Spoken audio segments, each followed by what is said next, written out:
গত দুদিন ধরে ঢালিউড সুপারস্টার শাকিব খানের নতুন সোলজার লুক নিয়ে সরগরম নেট দুনিয়া। মুখে গোফ, চোখে কালো সানগ্লাস আর আগাগোড়া মোড়ানো কালো পোশাকের আউটলুকে ভক্তরা যখন প্রশংসায় পঞ্চমুখ, ঠিক তখনই সিনেপ্রেমীদের অনুসন্ধানে চোখ খুঁজে পেয়েছে অন্যরকম এক মিল। প্রশ্ন উঠেছে, শাকিবের এই নতুন লুক কি আসলেই নতুন, নাকি এর আগে অন্য কোথাও মিলেছে এর দেখা? তুমি ভালোবাসো নাকি তুমি ভালোবাসো না? ভক্তদের আর এই উত্তর খুঁজে পেতে দেরি হয়নি। ভারতের দক্ষিণের জনপ্রিয় অভিনেতা পৃথ্বীরাজ সুকুমারনের কয়েক মাস আগের একটি লুকের সঙ্গে শাকিবের এই নতুন লুকের প্রায় হুবহু মিল খুঁজে পাওয়া যায়। পাশাপাশি দুটি ছবি রাখলে যে কেউ প্রথম দেখায় বিভ্রান্ত হতে পারেন।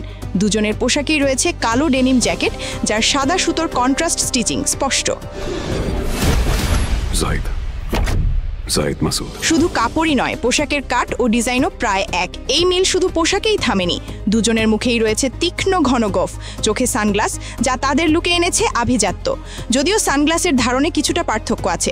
শাকিব পরেছেন এভিয়েটর স্টাইল আর পৃথ্বীরাজের ছিল টর্চ সেল ফ্রেমের কালো লেন্স। এমনকি দুজনের চুলের স্টাইলও প্রায় একই রকম। চলতি বছরের মার্চে পৃথ্বীরাজ সুকুমারনকে এই লুকে দেখা গিয়েছিল তার বহুল আলোচিত মালায়ালম সিনেমা L2M পুরাণের প্রচারণায়। এটি লুসিফার ফ্র্যাঞ্চাইজির দ্বিতীয় পর্ব, যেখানে পৃথ্বীরাজ জায়েদ মাসুদ চরিত্র অভিনয় করেছেন। তার চরিত্রটি একজন সামরিক কমান্ডারের, যিনি একটি সিন্ডিকেটের হয়ে কাজ করেন।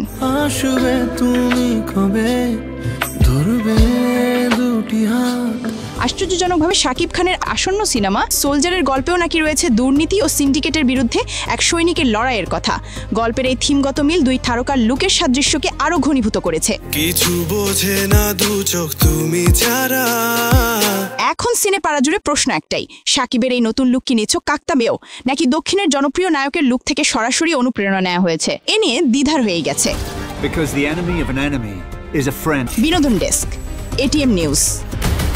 We have to end this war.